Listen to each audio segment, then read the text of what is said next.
Hey guys, welcome back to the channel. In today's video, we are checking out Watcher of Realms, which is a fantasy RPG tower defense game on PC and mobile. And they are going through their 1 year anniversary, which means, you know, a bunch of goodies and events in game for you guys to get along with. Now, before we go any further, I do have to thank Watcher of Realms for sponsoring this video. And if you do want to play the game, I will have a link in the description and a QR code on screen that you can scan to go ahead and download the game and start playing during these 1 year anniversary events. Now, as I mentioned, this is a tower defense game, but before we get into combat, we've got to know what we're going into combat with. So I wanted to take a look at some of the characters in the game. I absolutely love this aesthetic, the different range of characters that we have. As you can see on screen now, I'm going to go through firstly the two newest characters, and then I'm going to go through some of my favorite characters. We'll look at some progression, and then we will go into those game modes and take a look at combat. But we have, I think it's pronounced Mirret.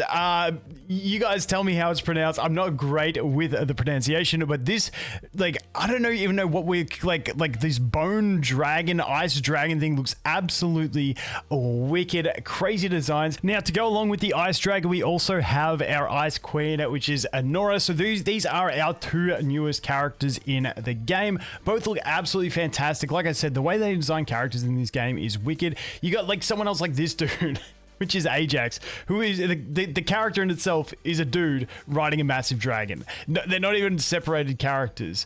We got Lucius over here, sick looking hunter dude with the crossbow. I love this sort of stuff. Like I said, you'll find something for everyone. We've got lizardmen, we got werewolves. There is a bunch of different characters in this game. We've got mechs. There is just so much stuff, and I just love these character designs. This dude, Artemis, is probably one of my favorite too. Like, that crow vibe with the sniper is wicked. Now let's take a look at our progression system for our characters. So you've got standard levels that you're going to level your characters up for.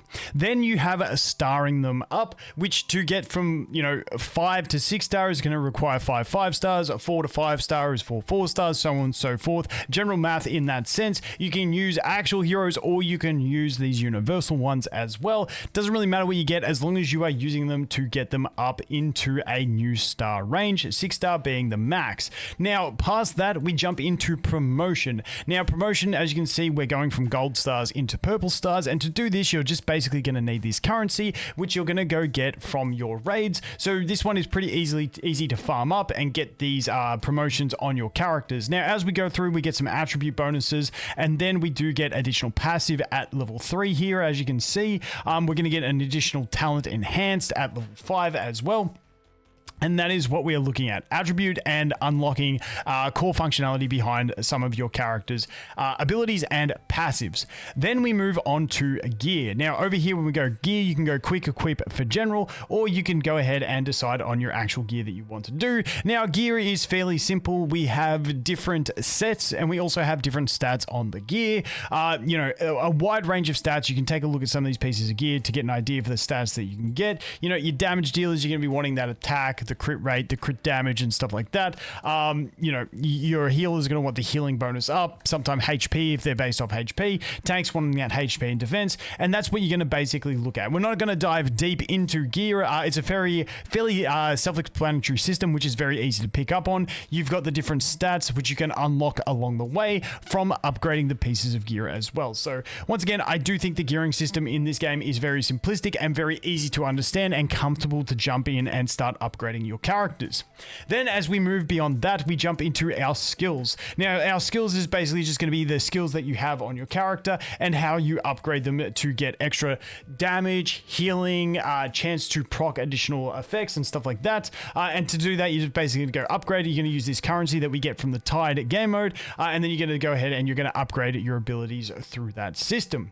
Then finally, we have Awakening, which is our duplicate system. So to awaken a character, you either need a duplicate of the character, or you can use the universal ones. I always love it when games have universal duplicates so that you can, you know, work on your favorite character over time to get them to max upgrade. Now, the thing I like is at the first awakening is when we do get our first ability enhancement, then it's all stats, and then the final one gives us, once again, another enhancement for one of our abilities. But that is the awakening system. Once again, I do always appreciate when you can get a universal dupes for characters. Then finally, the last one we have is our artifact. Artifact artifacts, I always consider these to be, think of it like a more complete piece of gear. It's not like one piece of gear, it's more like an epic piece of gear that gives you additional not only stats, but also an additional effect. As you can see, this one, attacking slowed targets, increases attack speed by 30 and ranged rage regen by 25% for 5 seconds. This effect can be triggered one time every 8 seconds. So they're not just stats like normal gear, they do have the added effect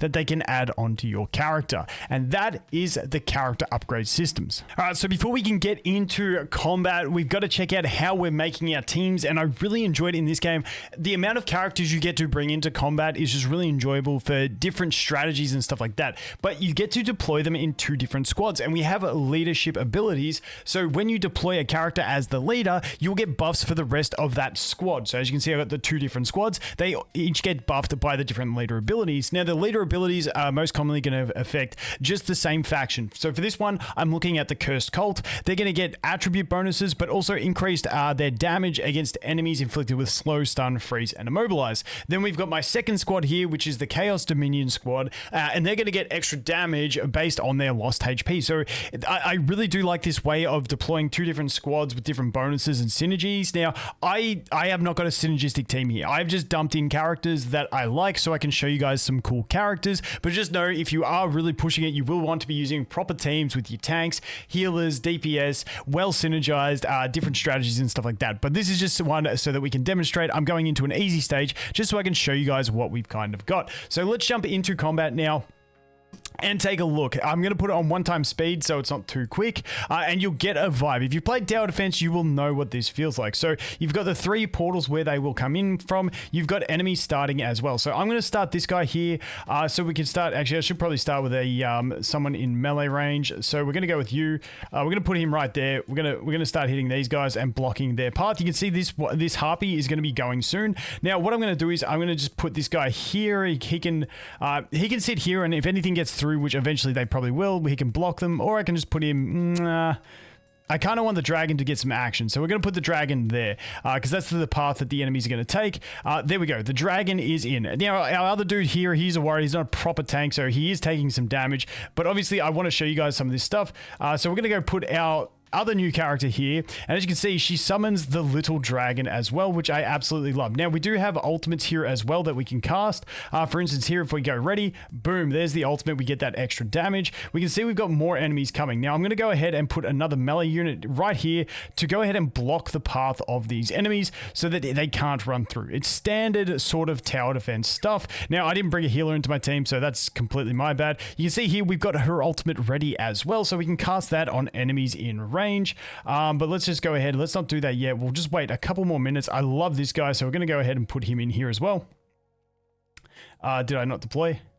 Let's put him around there. That should be fine. We need to get some extra life back on our dragon, so he's going to pop some of those heals, which is fantastic. So we're keeping ourselves sustained. Let's go you, and I've kind of put this formation pretty poor now. Let's just cancel. Let's put him...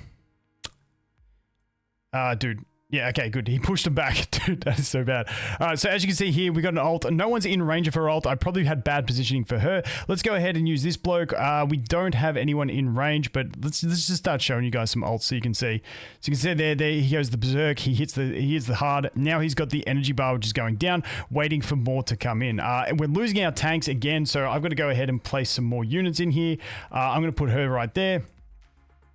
Get that defense. Unfortunately, no one else is in the range of my healer because I'm bad, and that's what I do. And let's go ahead like this. Once again, cover the options of enemies coming through, and we're pretty much set. Now we can use our ultimates again. Once again, I am not the greatest. We can go ahead and pop some extra heals. We can use this. Boom. And you guys get the gist. That's basically what we are looking at for combat. Now we got some of the big guys coming in. This guy's almost dead, so we're going to go ahead and use that ult. We're going to use hers as well. Oh, dude, the guy wasn't in range. My bad. We can go ahead this. Boom. Get some more damage in on him. And now we're pretty much set. You can see the last enemies coming in. And like I said, that was an enemy team that was, we're like way overpowered for it. And you can see my team lost synergies and I was using cool characters. And you really need to have those core synergies of a tank and everyone in range of your healer so they don't die and stuff like that. Basic tower defense stuff. But that is a look at what we've got for the basics of combat. Now let's jump into game modes. Okay, so the first thing we have is our campaign mode. You've got all the different chapters that you're going to work through with different tower defense type modes in it. I'm not going to go deep into that. That's what the last combat scenario we looked at was, and it is campaign. You go through, you clear, you get your 3 stars and you claim your rewards. That is the main thing we do there. Now, the other ones that we have, I really do like. Now, raids is something I really love that they implemented into this game because these raids operate not like tower defense in normal, but you get like more boss fights, but in a tower defense game, which I really find to be super enticing. So if we go into here, let's just go into this one. Let's go into an easy. Now we do have our fight as well. And we can also do like a test fight on top of that, but let's just go into this one. Let's go fight. And you can see we got playtest. I love the fact that there is a playtest here that we can go into because playtest just means you can test out your strategies without consuming your currency and you can find out what you really want to do. You can see here, playtest mode doesn't cost Crusade Rune, but grants no rewards. Auto fight result can be uploaded. So what you can do with these is you can test it, find your optimal strategy, and then you can set that as your auto fight strategy when you come in here for easy auto battling. I absolutely love it. But let's go ahead and enter. So what you're going to end up doing is doing these test modes to get your team sorted, and then you can just use that to consume the actual currency to go ahead and do these battles and get the rewards. But as you can see here, we do have a dragon battle, a dragon boss battle. And this is what I meant. It's not tower defense where you're trying to block something from getting through. This is one of those ones where it's a genuine boss battle where the boss is there. You're here to kill the boss essentially, and that is what you're aiming to do. So we can go here, we can place our units, we can attack the boss. We can place our healer in as well. And this is the general strategy. You have a boss fight. It's tower defense type mechanics, but in a boss fight. You can also change the camera to adjust the camera. You can also put your ultimates on auto. But like I said, it's a tower defense game with those core tower defense mechanics, but I love the way they also implement these additional boss-like battles that don't feel like a traditional tower defense. You've got the tower defense placements, but it's a much different feel in the game. So I think they've done this implementation really, really well in that you're getting 2 style of games in one. You're getting the tower defense for some of your general playthrough, but then you're also getting boss battles where you're trying to form, some more auto battling type teams for these. So I think it is absolutely fantastic, and that is a taste of the raids that we have in the game. Next up, we have Arena. Now, Arena is really well implemented in this once again. You don't think PvP when you think tower defense, but the way they've done it is actually quite enjoyable. So we're going to go in here, we're going to attack someone. Let's go ahead and jump into the fight. You can put auto fight on as well if you want to, but we're just going to go ahead and jump in and manually place things so you guys can get an idea of what we're going through. Now, what's going to happen is you're going to get different waves, and it's going to be a matter of who can defend their base the best and take the least damage, but then also who can defeat the enemies the fastest. So as you can see here, I'm waiting for my warrior to be placed, and now that he is there, we're going to go ahead and put him, and we go in and we tap that enemy. Obviously, we're fighting an easy a low ranked PvPer, but this is what you are looking at. Once again, this is a test version of the game, so it's not actually someone's rating that we're impacting. And as you can see, because we won that round, we start, letting the blaze out on their tower until they manage to get that enemy down. Now we go again, and once again, it's a matter of who can defeat it fastest. But even if you do defeat it, then you've got to obviously, it's kind of cheating because the round's won because we got an overpowered character, but you guys get the gist. You got to kill it as fast as you can, but even if you lose that round, you still want to kill that enemy as fast as you can so it stops nuking your base, and that is what we are looking at with this one. Like I said, I do think it is quite an enjoyable game mode style thing. We can go this one down here, and you get a gist of what we're doing, trying to kill that enemy once again. But this time we have a few more enemies coming through. We're obviously going to win this one, but like I said, when you get into sweaty PvP and you're fighting against better players and stuff like that, then it becomes very intense because every second's going to count. And I think it's a really solid implementation of how to operate a PvP game in a tower defense. Like I said, I'd never seen it before, and I think it's really well implemented. So that is a look at PvP. And now I want to take a look at Void Rift. Now, we're not going to spend too much time in Void Rift, but Void Rift is another, once again, I like the way they've given you versatile game modes in this game. You know, you've got your standard campaign, which is your normal tower defense. That's cool. You've got bosses, which are like genuine boss fights that don't involve the tower defense. Then you've got Arena, which is a tower defense PvP race against the clock to kill the enemies faster than your opponent can do it, which is fantastic. And then we have this one, which is more of your exploration type thing, where you're going to go ahead, explore, you're going to defeat enemies, you're going to collect chests and get all of the rewards. So I really like the versatility in the different game modes that they have implemented in this one. Like I said, we're not going to spend too much time jumping into all these battles, but like I said, you're going to go ahead, you're going to explore, defeat enemies, and go ahead and collect all those chests. And like I said, it's just a good change of pace in a game to have something like this where you do get to feel like you're actually moving around in the game and not jumping between menus. Now let's dive into everyone's favorite aspect of these games, which is summons. Now for summons, we've got two main types of summoning, but we also have Hero Fusion in here. Hero Fusions are a great way to get some higher rarity characters by using some of your lower rarity characters. So for instance, for this guy, the Abomination, if we wanted to get him, we are going to have copies of these other characters to go ahead and feed into him along with some other characters.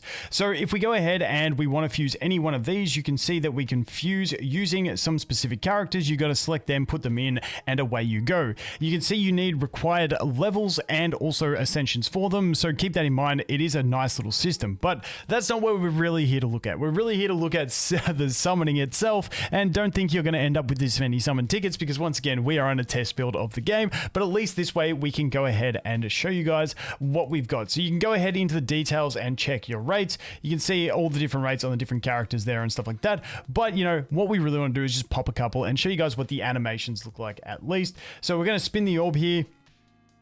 See what we can get. Okay, we go purple, and ideally you do want it to eventually go for gold. Once again, it's going to flop them all at the same time. We can take a look. We should have one purple in here. There it is at the end, and that's what we got. Let's do like 20 more summons. We'll see how we go. See if we can get the gold animation, and if not, we'll go. There it is. There it is. Look at that. Look at that, getting them rates. Okay, there we go. Dude, that was easy. That was way easier than I was expecting. So here we go, boom, boom, boom, and there it is. And there we go, we got Cerberus. Once again, these character designs are absolutely wicked. So that is that one. Now we also have Divine Summoning. Now these ones, as you can see here, if we go to details, you can see your rates over here. And those are what we're looking at, and then we go down to the low rates down there. But you have a much higher chance to get some of the 5-star characters, and you can only get 4 or 5 stars. So you're not going to get any of those 3-star characters. So these are your premium type summons. These are ones where every time you get a single one of these bad boys, you're going to be popping it, going, I hope, dude, look at these character designs. They're absolutely wicked. You're basically going to pop these every time you get a single one, and you're going to be hoping to see that gold. Let's see how we go. No gold. Okay, let's go again. Dude, I love the character designs. Like I said, I say it on every character. They just look so sick. Let's go. Not getting the gold yet. Again, I love these different races that they bring into the game. They're absolutely wicked. Let's go another one. Okay, we're sticking the Baron, dude, the flaming headless, dude, it's wicked. Let's do one more just for luck. You've already seen the gold, so we don't have to keep going until we get one. There we go. Once again, another purple. Nah, we got to get a cooler character design than that. Like I said, there's so many amazing ones. I want another lizard man or something to look at here. Dude, once again, the centaur type vibes, sick. Let's go one more. Hey, it's always going to be one more. You guys know how it is. Dude, the dwarves, we're just going for a little exploration on characters here. Last one, I promise last one, guys.